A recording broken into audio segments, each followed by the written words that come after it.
Venezuela está construyendo una agenda sólida, operación económica, financiera, todo para que nosotros podamos ver resultados concretos en cada uno de los aspectos de la cotidianidad de la gente. Del ciudadano que vive en la ciudad, en Caracas, pero también del hombre, de la mujer que vive en cualquier parte de cualquier pueblito, por muy pequeño o grande que pueda ser de Venezuela. Todo se hace en función de nosotros poder garantizar esos elementos. Como ha dicho la presidenta encargada, Isa Rodríguez, siempre buscamos que los espacios de cooperación sirvan para procurar la felicidad de la gente de nuestro pueblo. Esos espacios cubren un amplio aspecto de Venezuela, que es entender a Venezuela mucho más que una reserva importante energética y que pueda abastecer al mundo, ¿no? Ahí nosotros queremos ser una potencia energética, sí, pero también ser una potencia económica, social, pero lo más importante, en definitiva, insistir, es nosotros ver que todo esto puede traducirse en ayudar, en facilitar, en hacer más feliz la cotidianidad de la gente. Nick, tenemos tres temas: el tema energético, el tema de los acuerdos que se vienen viviendo en materia energética, tenemos el tema de las exportaciones de café y cacao, que es un elemento importante que también vamos a tocar, porque esto ayuda y beneficia directamente al productor del cacao, del café, y el tema de la plantilla electrónica y todo el asunto de los trámites de simplificación que se vienen asumiendo con gran carácter, con mucha velocidad. Entonces, un mensaje. Salud inicial. Buenos días, querido hermano Rander, y a todo el público que nos está escuchando aquí en Venezuela y en todas las latitudes del mundo. Nuevo Mundo, podcast que a nosotros nos da una ventana, una posibilidad para poder entender de qué va la política exterior venezolana y cómo la traducimos, cómo la expresamos, cómo hacemos que eso se entienda, ¿no? Yo creo, Rander, que estos espacios y este esfuerzo es no solamente una tarea, sino es una necesidad. El poder nosotros explicar, el poder traducir todo esto, que a veces se ve de manera lejana, que se ve de manera tal vez divorciada de la cotidianidad, en lo concreto, que es la gente. No solamente el pueblo venezolano de a pie que hace vida todos los días en las calles de Venezuela, sino también a la militancia política, a los que creen en un país mejor, a los que hacen vida orgánica en las organizaciones sociales, en las comunas, en los consejos comunales. Es decir, ¿cómo hacemos que ese gran esfuerzo de relacionamiento internacional que viene desarrollando la presidenta encargada y el alto gobierno de nuestro país, pues se entiende en dos aguas? En la vida cotidiana de la gente, tú lo decías, el productor de café, el productor de cacao, en el trabajador de la industria petrolera y en el militante, el que necesita entender y el por qué está ocurriendo todo esto para poder darle un mensaje político correcto a nuestra gente en la base, en las comunidades, en las calles.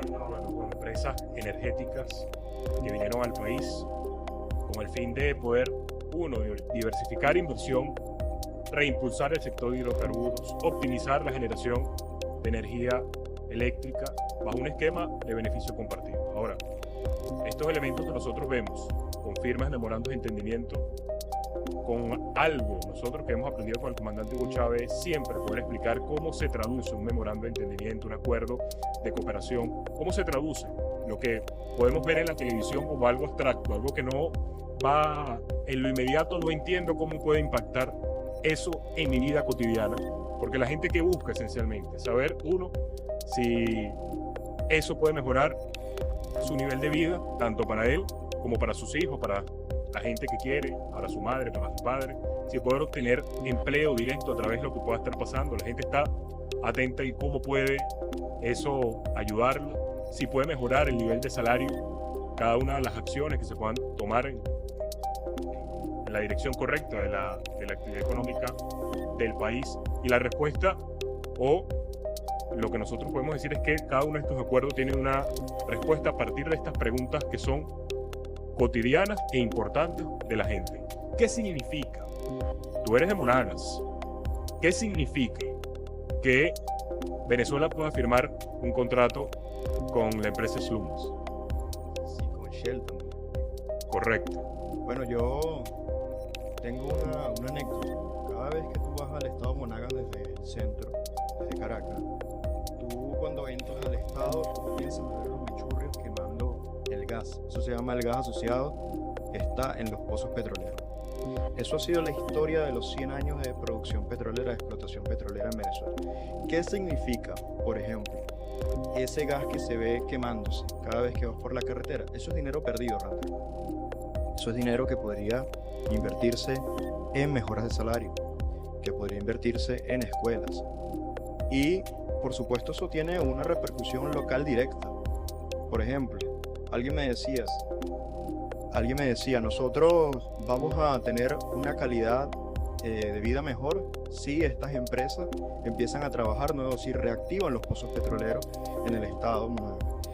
Por ejemplo, los maturinenses saben qué significa cuando Schlumberg empieza a reactivar su actividad económica, porque es empleo para la familia, hermano.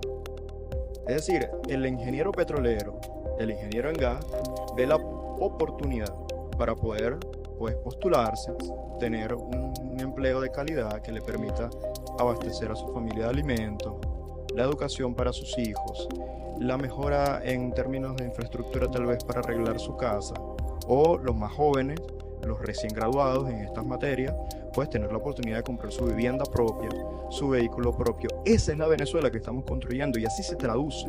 No es algo exclusivamente de una élite petrolera meritócrata alejada del pueblo, no. Es la gente que lo está viendo, lo está palpando. Y yo creo que esa es la tarea nuestra, ¿no? Dar a entender esto para que se entienda no solamente de manera enunciativa, sino que lo veamos en cálculo concreto, cuantitativo, cuánto eso impacta en el bolsillo de todos nosotros. Para que nuestra gente, nuestro pueblo, entienda un poco más sobre Schlumberg. Schlumberg es la compañía de servicios petroleros más grande del mundo, líder mundial en tecnología para el sector. Schlumberg ha venido al país, el gobierno bolivariano ha firmado un acuerdo con Schlumberg. Schlumberg retoma sus actividades para que nosotros podamos tener pozos petroleros reactivados, para nosotros poder aumentar la producción petrolera. ¿Y cómo impacta eso? Con una producción petrolera elevada, mucho mayor, significa ingresos al país que se traduce en escuelas, se traduce en mejores carreteras, se traduce en centros de salud de más alta tecnología, abastecidos por completo, se traduce en empleo, se traduce en felicidad concreta. Por eso es que cuando nosotros vemos que se firman estos acuerdos de cooperación con estas empresas probadas en experiencia y vienen al país, beneficia directamente al hombre común, al ciudadano común, a la mujer que trabaja en cualquier parte del país, específicamente en el punto y círculo de cada uno de estos espacios donde ellos se van a instalar. Así que son buenas noticias. El acuerdo busca además concretar nuevas áreas de cooperación en los sectores petrolero, gasífero, impulsando la transferencia tecnológica al país para poder nosotros mejorar las actividades de exploración, de perforación, de optimización de los yacimientos del país. Todo eso, absolutamente todo eso, es una buena noticia para el venezolano, para la venezolana, impacta en la macroeconomía, en la actividad económica del país, pero también impacta en el bolsillo de cada uno de los venezolanos y las venezolanas. Así que esto ha sido un gran avance, ha sido un gran logro que esta semana la presidenta encargada, Delcy Rodríguez, ha hecho con todo el equipo económico, trabajando siempre en función de buscar nuevas vías para colaborar, para cooperar y para que Venezuela pueda seguir la senda de la prosperidad, que además ha sido un gran anhelo de los venezolanos y los venezolanas. Sí, el gas, por ejemplo, que va a venir, que está en los pozos petroleros inutilizado, quemado, eso sin duda alguna hace que Venezuela entre en los estadios de, digamos, de producción de gas a nivel mundial. Eso lo hemos venido desperdiciando por una cultura basada sobre todo en la explotación del crudo, sin buscar, por ejemplo, lo que se transforma a través de la petroquímica y sin utilizar el gas. Pero fíjate esto, ¿no? ¿Por qué lo internacional es importante para todo el proceso nacional de vida económica, de vida social. Y es que Venezuela no se puede entender sola, como si fuera una isla, valga la redundancia, aislada del resto del mundo y del mercado energético global. No. Lo que ocurre en Venezuela, por lo general, es una expresión de lo que está ocurriendo en el mundo. Eso, por ejemplo, se evidenció en el año 76 con la mal llamada nacionalización del petróleo. ¿Por qué se produce esa llamada nacionalización? Bueno, por los países del Golfo Pérsico que estaban empezando a ser la vanguardia en términos de producción petrolera mundial, estaban empezando a nacionalizar sus industrias. Y ese ejemplo, esa influencia llegó a Caracas. Y llegó a Caracas a hacer que esas decisiones se tomaran en la misma dirección. Eso está ocurriendo de alguna forma u otra en Venezuela. Porque en el mundo, por ejemplo, en los mayores productores de petróleo, países del Medio Oriente, etc., el gas no se quema. El gas se almacena y luego se exporta o se utiliza para otras actividades. No es como en el caso venezolano, que tiene 100 años quemando el gas asociado a los pozos petroleros. Entonces fíjate cómo se traduce eso que ocurre en el mundo en la dinámica nacional. Y lo mismo decíamos como un ejemplo político. ¿Por qué? Y de aquí la importancia de entender lo internacional en el debate diario de nuestra militancia, de nuestro pueblo organizado.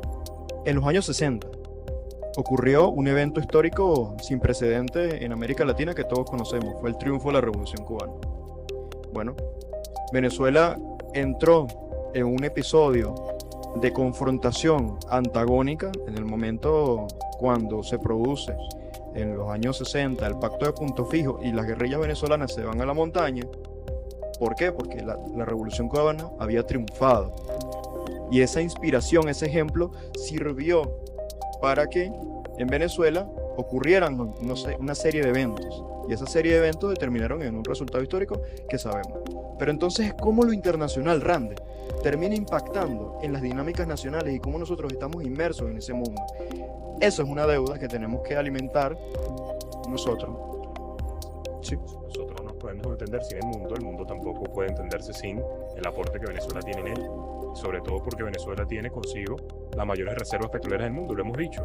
Pero las reservas por sí solas no serían útiles si no tenemos un esquema de producción, de explotación, de comercialización para que esas reservas que nosotros tenemos puedan servir al mundo. Nosotros tuvimos una expectativa en la primera década del siglo, lo sabemos, la expectativa de producción petrolera que pudiera superar los 3 millones de barriles. Eso se vio impactado en el 2015, cuando redujo en más del 87% la producción petrolera. Esa expectativa se vio pulverizada. ¿Pero por qué? Bueno, fuimos impactados por las medidas coercitivas unilaterales, que eso a su vez impactó en la cotidianidad de la gente. ¿Alguien pudiera dudar en este momento que esas medidas coercitivas unilaterales que golpearon al país nos golpearon a cada uno de nosotros? Nos golpearon. Es la realidad, es la verdad. Solo los deshonestos lo hacen. Mentirosos. Dicen que eso no impactó directamente al bolsillo de nuestra familia. Y la lógica inversa también se aplica.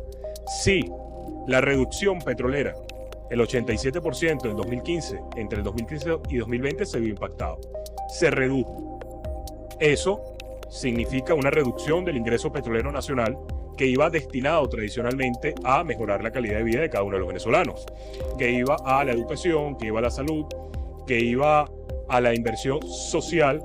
Todo eso tuvo que redirigirse con menos ingresos, tratar de que impactara lo menos posible en los venezolanos, pero lamentablemente sí nos impactó. Las medidas coercitivas unilaterales nos afectaron. Ahora, la lógica inversa es, si la reducción petrolera impactó, la producción y su incremento va a impactar, pero de manera positiva.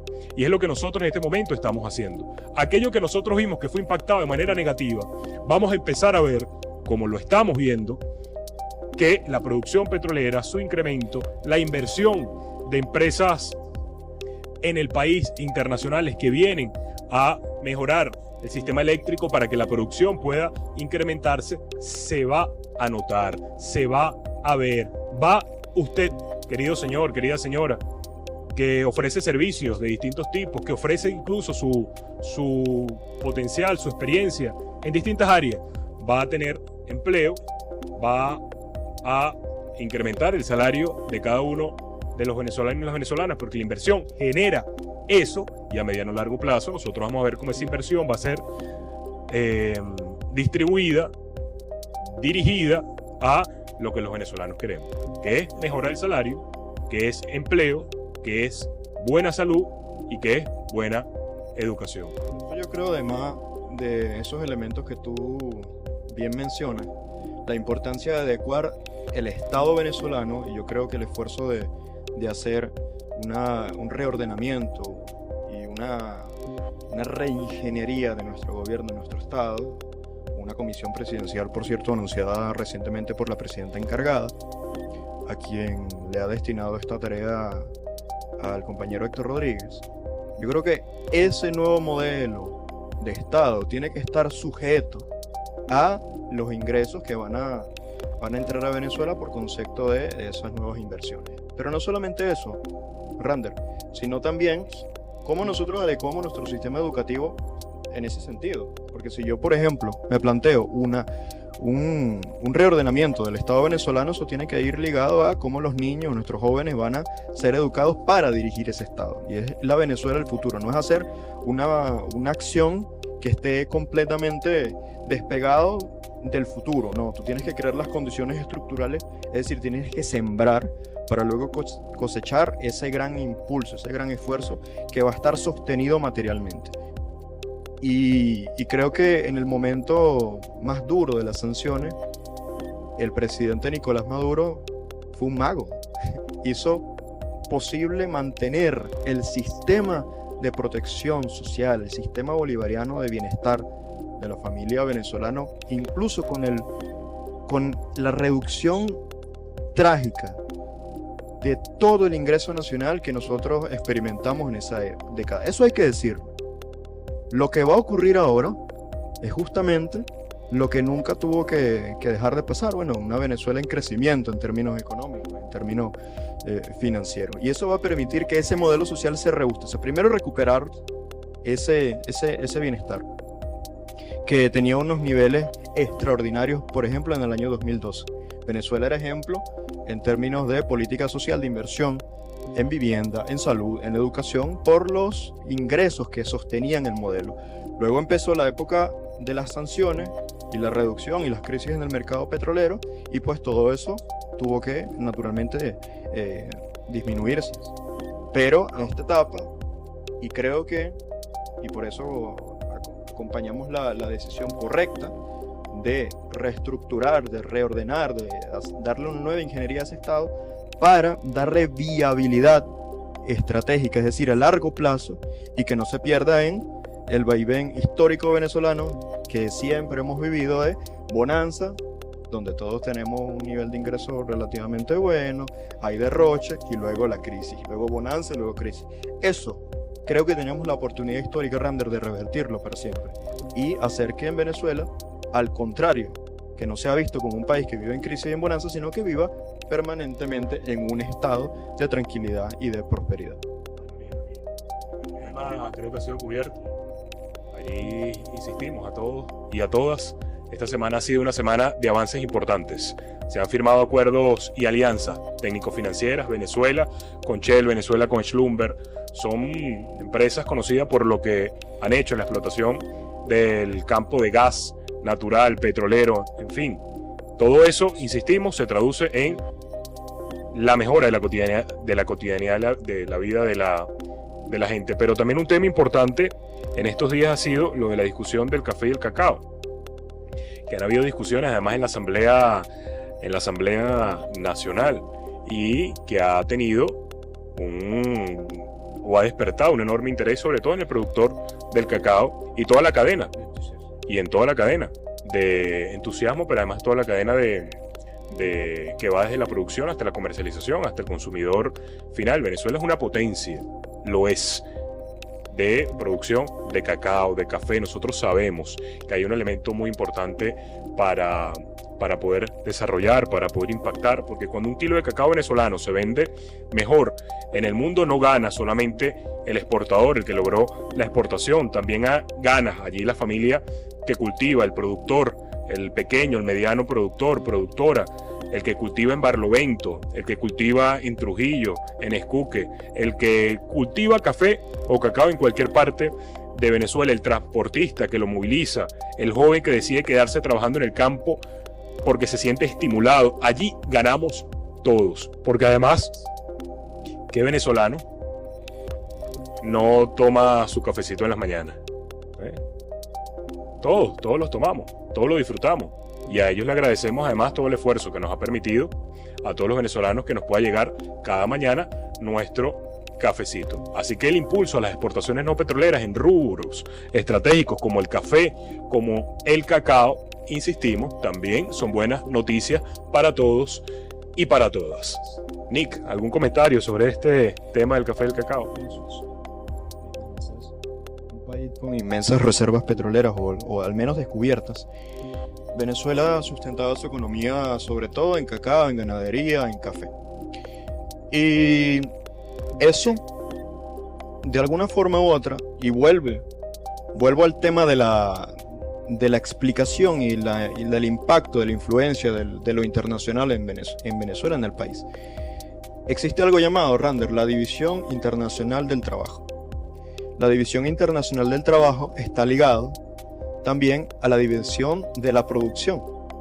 Es decir, en el pasado, cuando nosotros éramos una reciente república creada, pues sobre América Latina se decidieron algunos rubros para que estos sean o fueran producidos por país. Es decir, en el caso de, voy a poner el ejemplo del licor, el cocuy venezolano es básicamente lo mismo que el tequila mexicano. Pero ¿por qué en el mundo se entiende el tequila como un producto de altísima calidad de exportación y de conocimiento mundial? Tú vas a Europa, tú vas a Asia, a China, y todo el mundo sabe que es un buen tequila porque y está ligado a México. Lo que no ocurre con el cocuy. Pero lo que sí ocurre, por ejemplo, con el ron venezolano, que es de altísima calidad. Bueno, eso fue el producto, hermano, de una distribución. Esa distribución no se hizo ni en Caracas ni en Ciudad de México. Se hizo en algún momento en los centros de decisión del hemisferio, es decir, en los centros del poder en el norte. Se destinó a Venezuela para que produciera ron y que desarrollara su industria de ron, pero no de cocuy. Porque el cocuy, es decir, esa penca, esa mata, tenía que desarrollarse a niveles de altísima calidad en México. Cuando nosotros entramos en la época de la explotación petrolera, a Venezuela dijeron, ustedes se van a dedicar única y exclusivamente a la producción de petróleo. Y eso está sustentado en la teoría de las ventajas comparativas de David Ricardo. Es decir, yo voy a aumentar mis niveles de producción en función de lo que yo tengo ventajas comparativas, es decir, lo que yo puedo producir fácilmente, y voy a comprar a otro estado, otro país, lo que ellos producen eficientemente. Y así se configuró eso. Pero eso nos generó una trampa histórica y un problema de monoproductividad. Cuando nosotros revisamos entonces las exportaciones no petroleras durante todo ese tiempo, nos damos cuenta que no ocupaban más del 10% de nuestro PIB.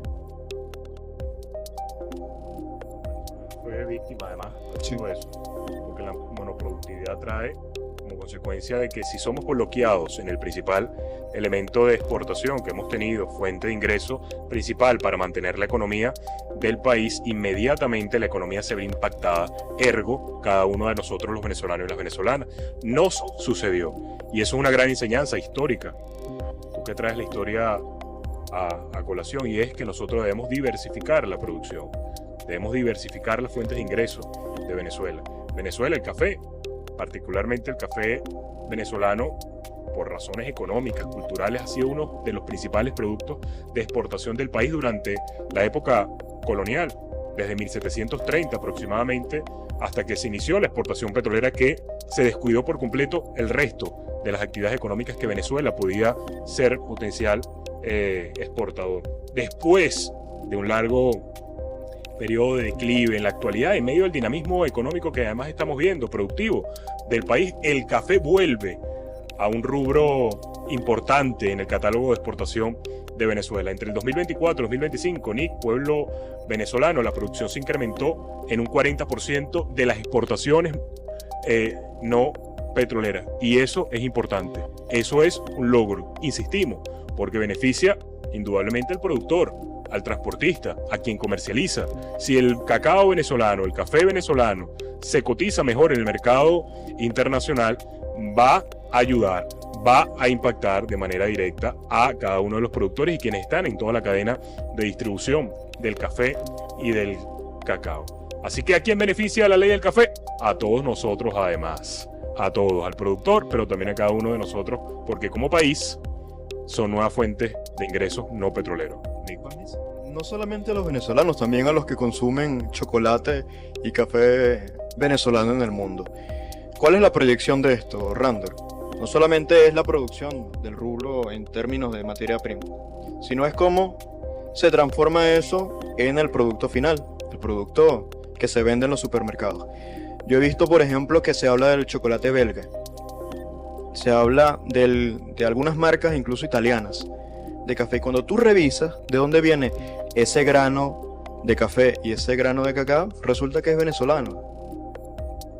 Y lo venden con una calidad, digamos...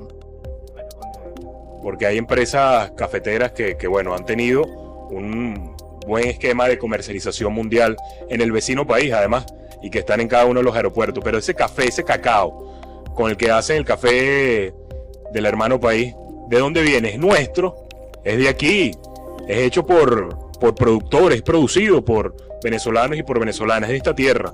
Así que nosotros estamos ocupando el lugar que además nos corresponde en la historia ocupar en cuanto a estos rubros de exportación como el café y como el cacao, que además es apreciado en todos los mercados internacionales por la alta calidad. El café venezolano exportado a países como España, Estados Unidos, Italia, Japón, República Checa, Rusia, Turquía, todos los demandan.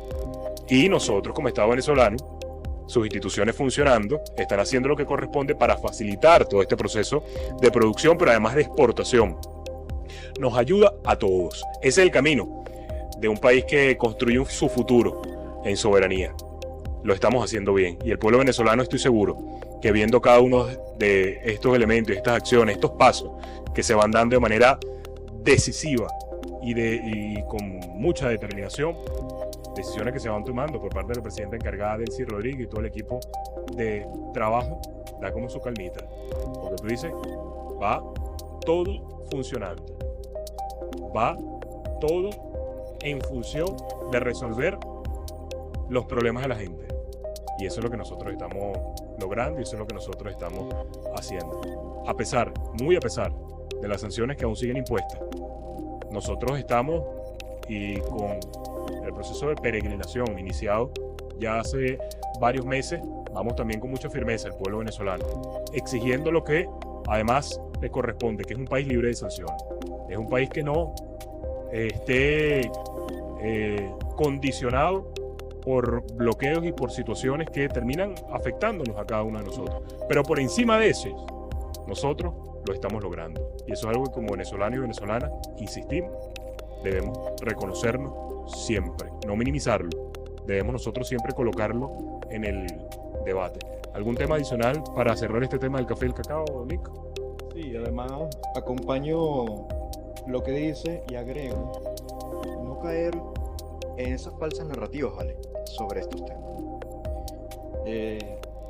Yo no quiero mencionar a nadie ni quiero puntualizar una narrativa en específico, pero sí creo la importancia de centrarnos en lo importante, en lo que termina dándole legitimidad material, social, política a todo este esfuerzo, a todo este proceso. Porque cuando tú recuperas la base material de la gente, es decir, cuando tú recuperas el bienestar de la gente, tú estás haciendo política, y estás haciendo política con P mayúscula. Porque si no es para la felicidad de la gente, ¿para qué es? Nosotros no estamos buscando satisfacer egos de algunos sectores. nosotros estamos hablándole a un país que, como tú has dicho, le corresponde un lugar en la historia, le corresponde un lugar en el mercado mundial, porque además nosotros no solamente que contamos con las mayores reservas de petróleo del mundo, sino que además tenemos una capacidad de producción agrícola por tener las mejores tierras del mundo. No solamente tierras, tenemos un inmenso mar, es el mar Caribe que está ahí, y todo eso va a tener una repercusión directa en el futuro. Entonces, no nos distraigamos, no caigamos en esas diatribas de si A o B, de si esto no me gusta porque no tiene el colorcito o el apellido que a mí me gustaría. No, hay cosas que van más allá de todo eso. Entonces, en general, y esto lo digo incluso en términos dialécticos, en términos materialistas, hermano, si la estructura material se mejora, pues estaríamos nosotros caminando hacia la dirección histórica correcta, más allá del eufemismo, más allá de la narrativa y del mensaje momentáneo, el mensaje emocionado. No, hay cosas que van más allá y que son más importantes, son trascendentales, son estructurales.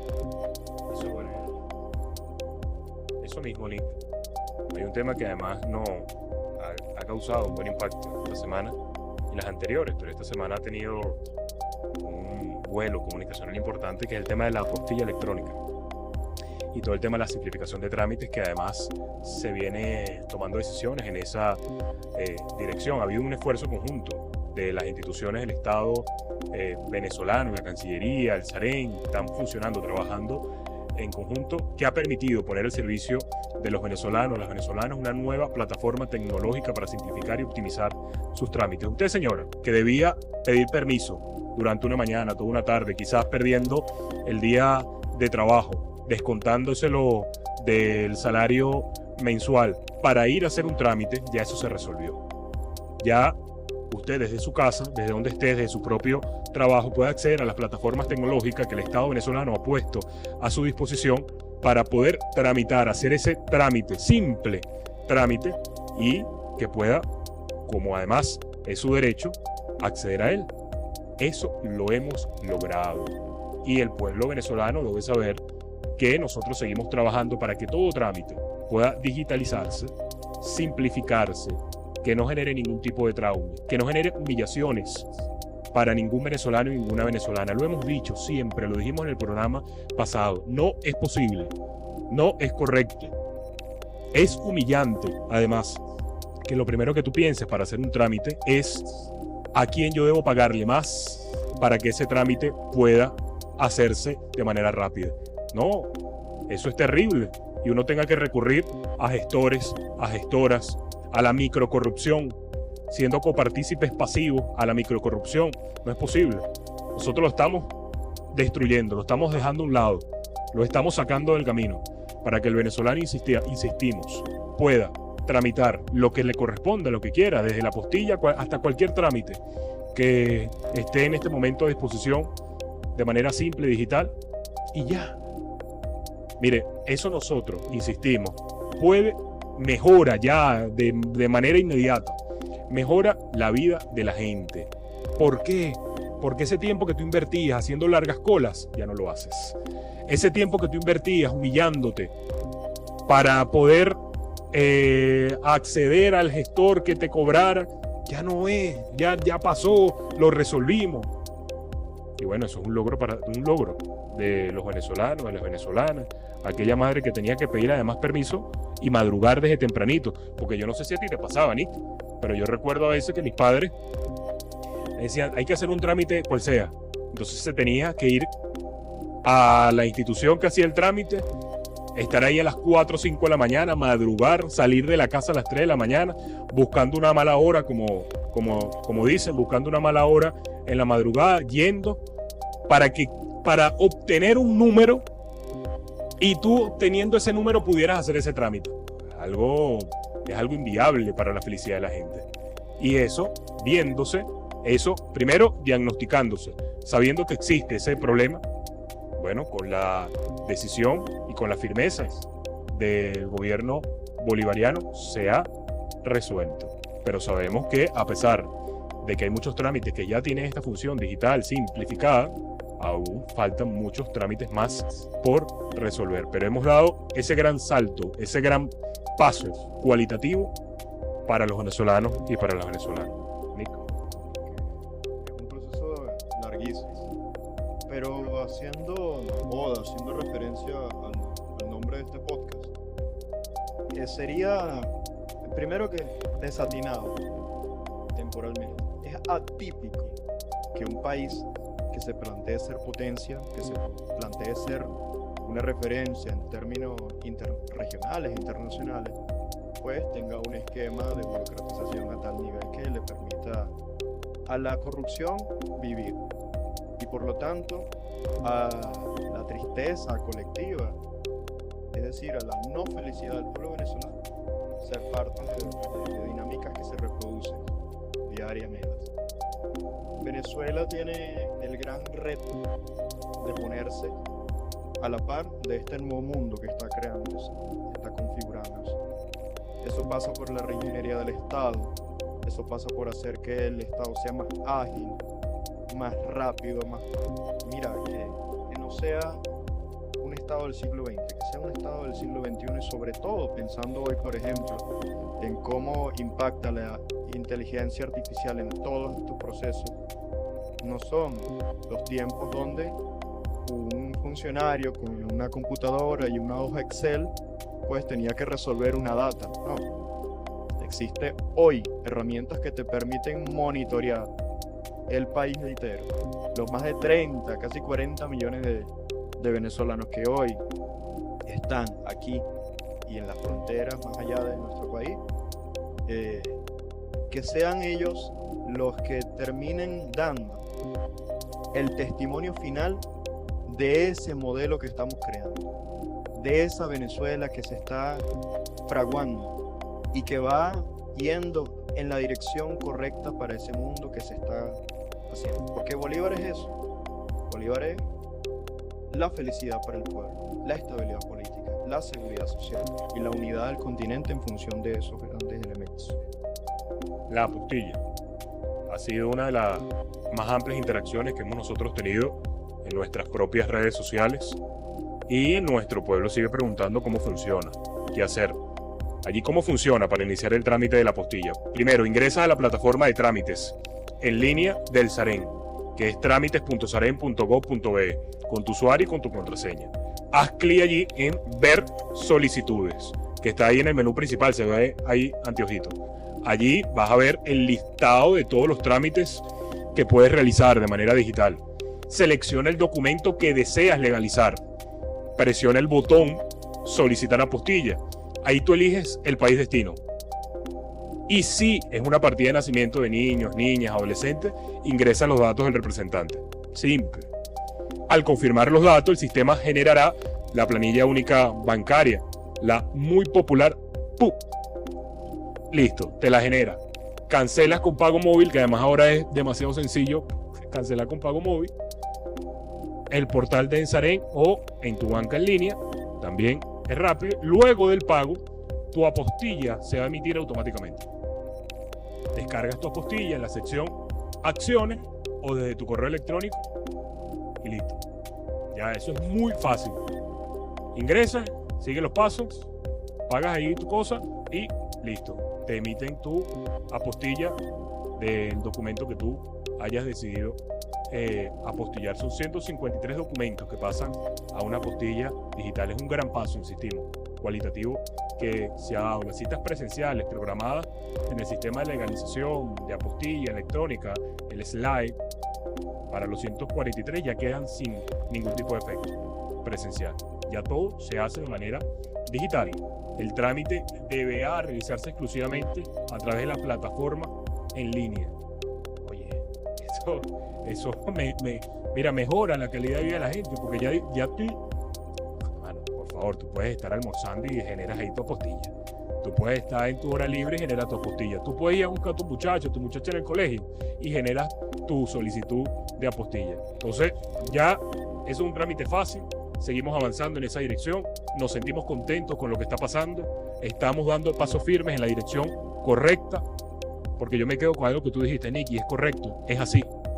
Si lo que yo hago, si lo que hace el gobierno bolivariano, si lo que hace la presidenta encargada impacta en la felicidad de la gente, entonces es la decisión correcta, es la decisión histórica correcta. Lo demás son posiciones trasnochadas, son posiciones emocionadas. No, aquí no estamos para nosotros estar desde la emoción tomando decisiones, nada más. La emoción que guíe, que impulse, esa emoción apasionada, pero cada una de las decisiones se toma de manera prudente, de manera lógica, de manera racional. Siempre insistimos en lo que la gente busca y espera, y es que le solucionen su cosa, que le puedan resolver sus problemas, que le puedan resolver sus situaciones. Y en eso anda el gobierno bolivariano, en eso anda la presidenta encargada, Delcy Rodríguez, y todo el alto mando político. ¿Algún mensaje para el cierre, querido Nick? La emoción no nos divida, ni que la emoción no nos divida ni nos paralice. Que no perdamos de vista el rumbo estratégico, que no es más que lo que ya explicó en su momento el libertador Simón Bolívar, lo que planteó el comandante Chávez, lo que practicó el presidente Nicolás Maduro y lo que hoy sostiene con mucha dignidad y valentía la presidenta encargada Delcy Rodríguez junto al pueblo venezolano. La presidenta encargada Delcy Rodríguez sobre este tema y nos vemos el próximo martes. Ese es el camino que nosotros queremos, servirnos de la tecnología, de plataformas tecnológicas, de la inteligencia artificial para facilitar todos los trámites que existen a nivel del Estado venezolano y que facilite la vida de los ciudadanos y de las ciudadanas.